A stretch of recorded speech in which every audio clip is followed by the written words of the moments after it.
It was a mild and golden afternoon along the Sussex coast where my old friend Mr. Sherlock Holmes had chosen to retire from the tumult of London life. I, Dr. John H. Wells, Watson, had visited him for a brief respite from my practice and to breathe the salt air which he so ardently praised as a balm to the very mind. Holmes's cottage overlooked the channel, its narrow windows catching the shifting gleam of the sea. The gulls wheeled overhead, and the soft crash of waves below the chalk cliffs provided a rhythm for our quiet conversation. As I have learned over the years, peace seldom stays long when Sherlock Holmes is near.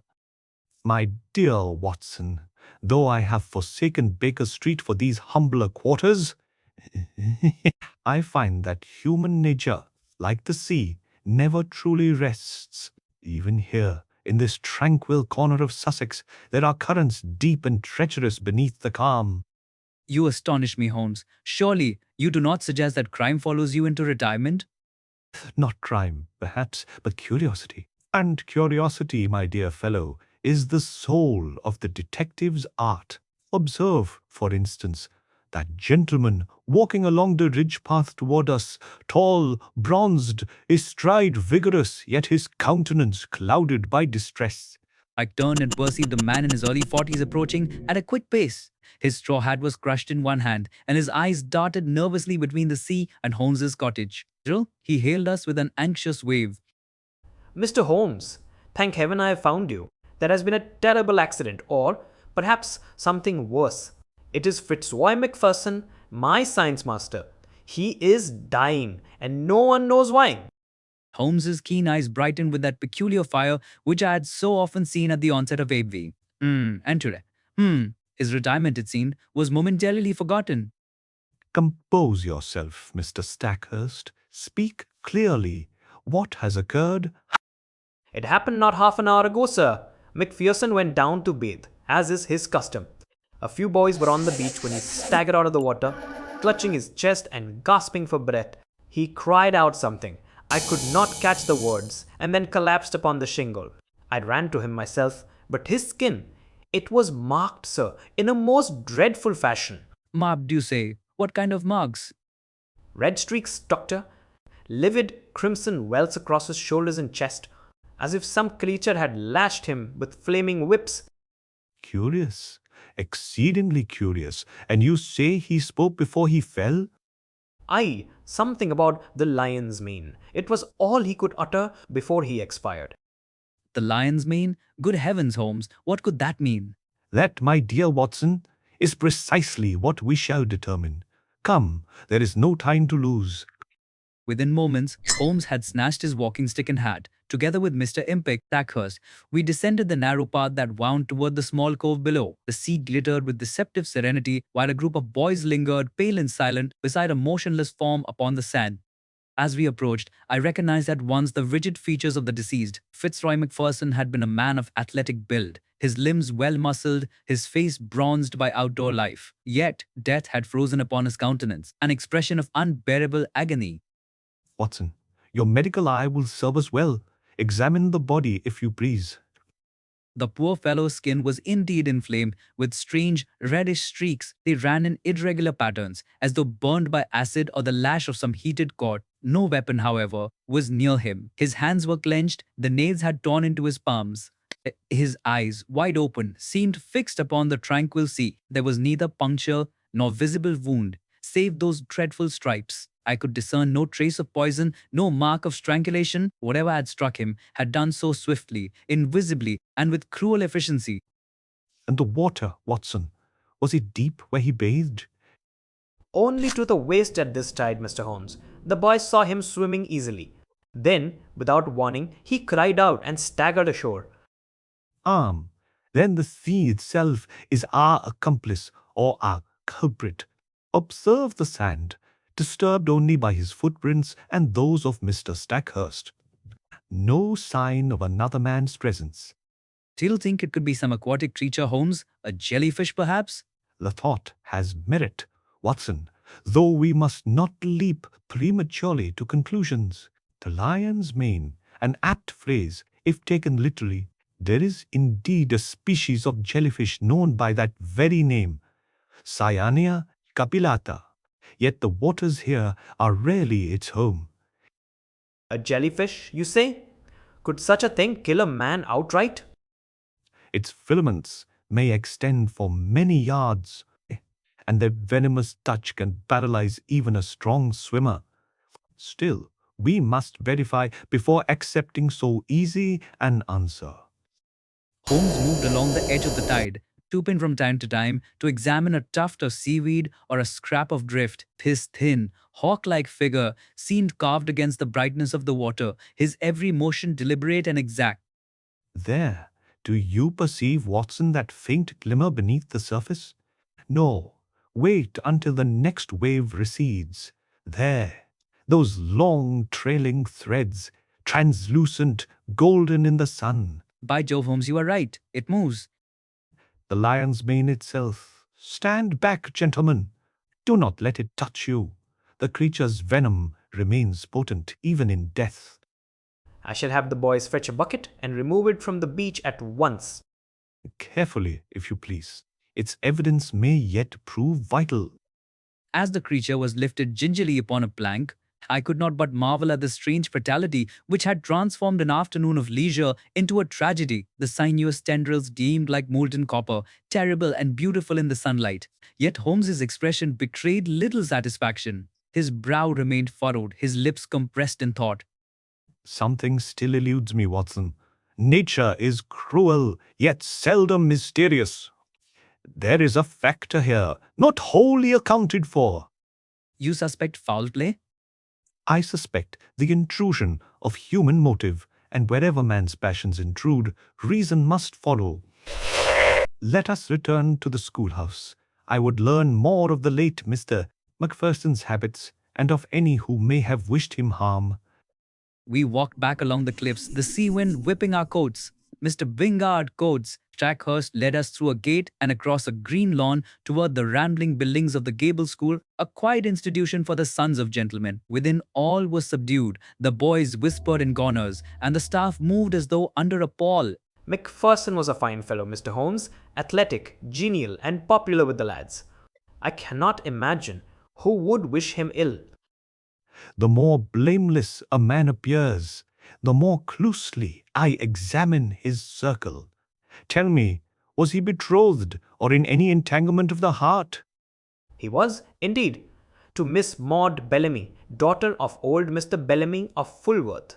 There was talk of an early marriage. Fulworth, that is but a few miles along the coast, is it not? Quite near. Yet there was some unpleasantness between Macpherson and another suitor, a certain Ian Murdoch, a mathematics master. The two men had once come to blows. The inevitable triangle. And what was the cause of their quarrel? Jealousy, as far as I could discern. Murdoch is a silent, brooding man of Scottish birth. He left the school for a time after the altercation, but I reinstated him upon his pledge of good conduct. Then, Mr. Stackhurst, I must request an interview with this Mr. Murdoch at once. Stackhurst hesitated, then nodded gravely. He departed to summon the man, while Holmes seated himself by the window, gazing toward the glittering sea below. His long fingers drummed lightly upon the sill. Watson, mark how swiftly passion and death are joined. We begin with a bathing accident, yet already we glimpse the shadow of rivalry. The logic of the heart, though less precise than chemistry, leaves its own unmistakable traces. And you think this rivalry may have had some hand in Macpherson's fate? I think, my dear fellow, that when two men love the same woman, reason often drowns where passion swims. His words hung in the still air of the schoolroom, as outside the waves broke ceaselessly against the cliffs, calm, remorseless, and eternal. The afternoon waned as we awaited the arrival of Ian Murdoch, the mathematics master. A thin mist had begun to creep up from the sea, veiling the windows with a dim silver breath. Holmes sat motionless in his chair, the very image of quiet intensity, his fingers pressed together beneath his chin. Presently the door opened and a tall, gaunt man entered. His step was measured, but there was something strained in his carriage, as though a weight invisible bore upon him. His dark eyes shifted swiftly from Holmes to Stackhurst and then to me. The Stackhurst said you wished to speak with me, Mr. Holmes. I had supposed. Wrongly, it seems, that you had withdrawn from affairs of this kind. Withdrawn, yes, Mr. Murdoch, but not extinguished. Sit, if you please. You knew Mr. Master Fitzroy Macpherson well, I believe? As well as any man could know him. Who was his rival, sir? Nah, rival both in his work and, though I am ashamed to confess it, in his affections. You admit then to feelings of jealousy? I do not deny it, doctor. It would be folly to pretend otherwise. But jealousy alone does not make a murderer. Sa! A sound observation. Tell me, when did you last see Mr. Macpherson alive? 2 nights ago, as he walked from the school toward Fulworth, he passed me upon the cliff path, but we exchanged no word. God!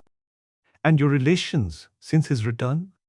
Civil, though distant, I gave him no cause for enmity, and I had hoped time would cool the passions between us. His death, though mysterious, grieves me deeply. Holmes regarded the man steadily, his grey eyes cold yet searching. There was no sign of deceit in Murdoch's grave features, though his hands, I noted, trembled slightly as they rested upon the table.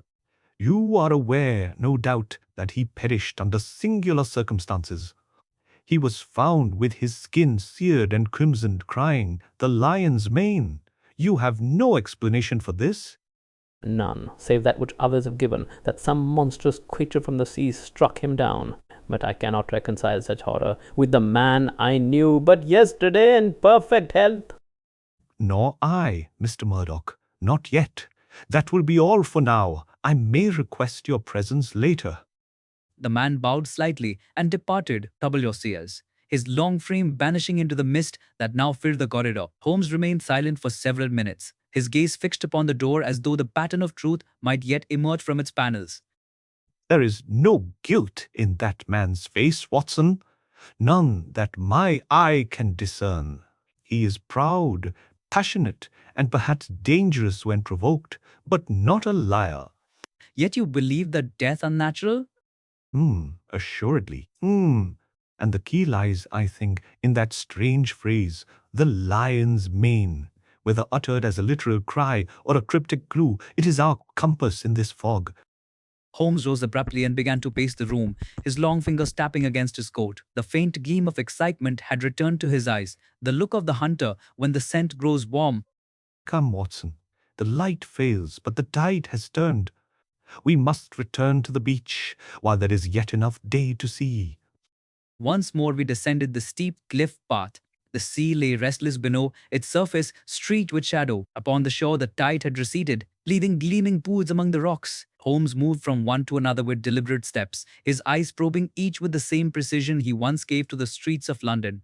Observe, Watson, the creature we saw earlier has been swept away. But here, see this strand caught upon the stone. Touch it not! Note how it coils, transparent as glass, and yet burns the air when exposed. I see it, a fragment of the lion's mane perhaps? Precisely. And now observe the pattern of footprints here. The prints of a single man, barefoot, moving from the water's edge toward the higher sand. Macpherson's, undoubtedly. But here, half hidden, a second trail, faint, almost erased by the tide. Good heavens, another man was with him? Possibly, yet the spacing of the steps suggests a slower gait. Perhaps he followed at a distance. Still, we must not conjecture without proof. I shall mark the spot. Tomorrow, at low tide, I shall return. We climbed once more to the cliff top. The sun had vanished, leaving a red haze along the horizon. As we approached Holmes's cottage, we found a woman standing by the gate, tall, fair, and dressed in morning black. Her face, though composed, bore the pallor of grief. Mr. Holmes, forgive my intrusion. I am Maud Bellamy. They told me you are investigating Mr. Macpherson's death. You have been correctly informed, Miss Bellamy. Will you not step inside? The evening grows chill. Thank you. I will speak here, if I may. My father is much distressed, and I came only to learn whether you had discovered the truth. Holmes regarded her with a gentleness rare in him. The wind stirred the lace at her throat, and her eyes shone with that mixture of sorrow and strength which bespeaks a noble spirit. Truth seldom comes at first asking, Miss Bellamy. But tell me, did Mr.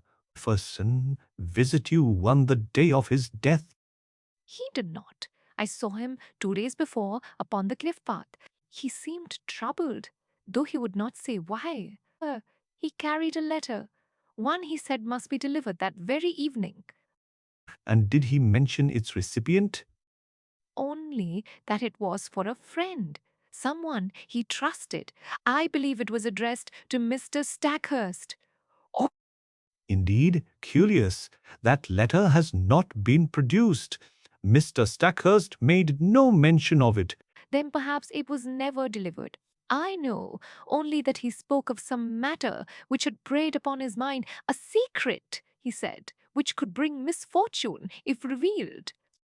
Holmes's brows drew together. He leaned forward, his tone soft but deliberate. Did he name any person connected with this secret? No, only that he had wronged no one, yet feared misunderstanding. That he was ever an honorable man, Mr. Holmes. You must believe that. I believe nothing until it is proven, Miss Bellamy. Yet I doubt you misjudge him. Pray, return home and rest. I shall call upon your father tomorrow, if he permits. You are kind, sir. God grant you success, for I can find no peace until the mystery is solved. She turned and walked away through the gathering dusk, her figure soon lost in the mist. Holmes watched her in silence, then drew his cloak about him. Is a brave woman, Watson. Yet she knows more than she has said, perhaps more than she herself comprehends. You think she suspects the killer? I think she suspects fate, which is sometimes the cruelest adversary of all. Come, let us return to the fire. There is much to reason through. Back in the cottage, the lamplight cast long shadows across Holmes's worn desk. He spread his notes before him, sketches of footprints, fragments of jellyfish tissue, and the report of the school staff. Here, the smell of salt and seaweed clung to our clothes. Let us review. Fitzroy Macpherson, a strong swimmer, enters the water alone. Within minutes, he emerges in agony, his skin seared, crying, "The lion's mane." We find the remains of such a creature near the spot. So far, simple.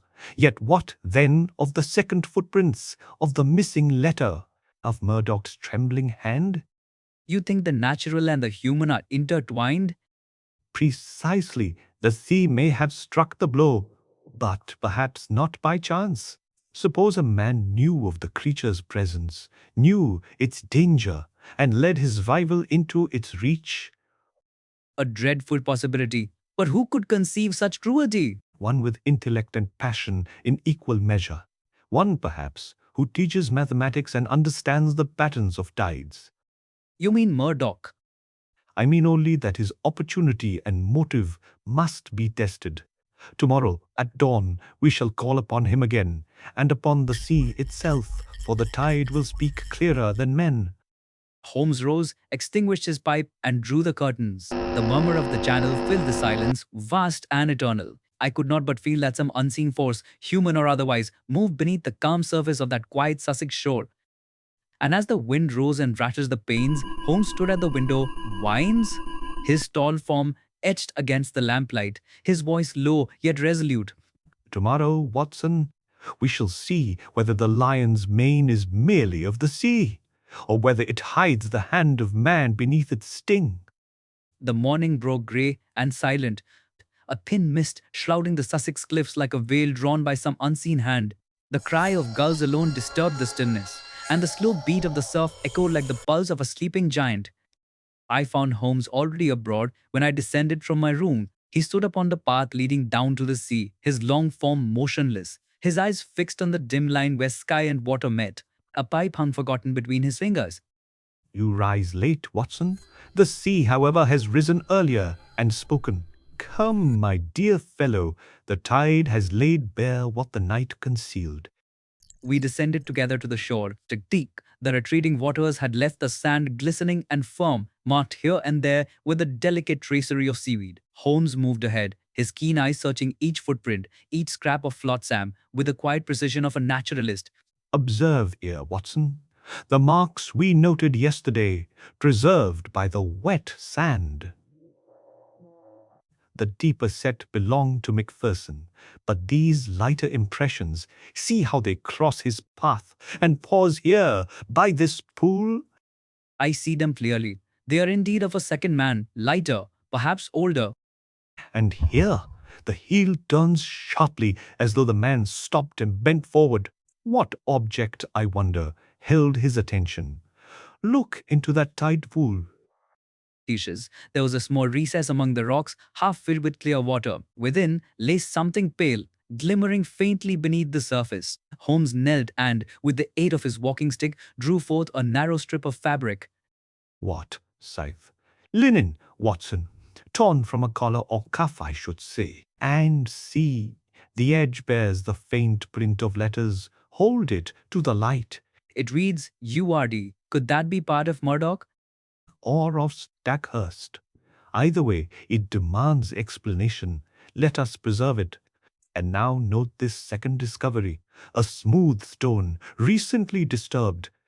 Beneath it, the sand is darker. Something has been concealed here. He stooped, lifted the stone, and from beneath drew a small, crumpled envelope. It was damp but still legible. The writing, though blurred, bore the name Mr. Harold Stackhurst. Holmes, I cried. This must be the letter Miss Bellamy mentioned. Indeed, Watson, fate has a curious sense of timing. Let us see what message the sea has guarded. He unfolded the sheet carefully. The ink had run in places, but enough remained to read. Reading? Hey, Dear Stackhurst, I have something to confess which weighs upon me heavily. If any evil befalls me, remember that I acted from no malice, but from the dictates of honour. I can say no more now. Your friend, Fitzroy Macpherson. Holmes read it twice, then folded it again and slipped it into his pocket. His expression grew grave. And Cat? no malice, honour, and secrecy. A trinity of motives that seldom coexist. The man foresaw danger, Watson, but from what source? From Murdoch, I suggested. Possibly. But recall, Murdoch's emotion last evening was genuine. There was fear in him, not guilt. We must look deeper. We retraced our steps to the cliff, where Mr. Stackhurst awaited us, his face haggard from a sleepless night. Mr. Holmes, Doctor, I could scarce believe the news when the constable told me. They say you have found something? We have found the letter Macpherson intended for you, sir. It speaks of honour and foreknowledge of evil. Did he confide in you concerning any peril or quarrel? None, Mr. Holmes. I swear it. He was troubled of late, that much I saw, but he spoke only of some misunderstanding which he hoped soon to set right. And his relations with Murdoch since the quarrel, were they cordial? Tolerably so. Macpherson bore no malice. Indeed, he once told me he regretted the altercation. As for Murdoch, he is a strange man, proud, silent, and solitary. I cannot say what passes in his mind. Holmes regarded him narrowly, then nodded. Very well, I must speak with Mr. Murdoch again, alone. You will oblige me by sending for him. Stackhurst departed at once, and in a short while Murdoch appeared. His eyes were sunken, his face pale. He stood erect, though his voice trembled slightly. You wish to see me, Mr. Holmes? I do, Mr. Murdoch. It concerns a letter. One written by Macpherson to Mr. Hoare. Stackhurst, found this morning upon the beach. Did you know of its existence? I'm in a visible surprise. Letter? No. Why should I? What does it contain? Words of regret and of fear. He wrote that he acted from honour, not malice. Does that phrase suggest anything to you? After a pause. Yes, perhaps. There was once a matter between us, a matter I have long repented. You know, I suppose, of our quarrel? It has been mentioned. Dashed. Then I will tell you the truth. Some months ago, I discovered that Macpherson and Miss Bellamy were meeting secretly upon the cliffs. I loved her, Mr. Holmes. Yes, loved her with all the force of a lonely man's heart. But I confronted him in a moment of madness. There were words, blows. But when I saw her tears, my anger died. Macpherson gave me his hand that very night. From then on, we lived as friends, though we spoke little. Then you bore him no grudge? None. On the contrary, I admired his courage. If he is dead, I have lost my best friend, save Miss Bellamy herself.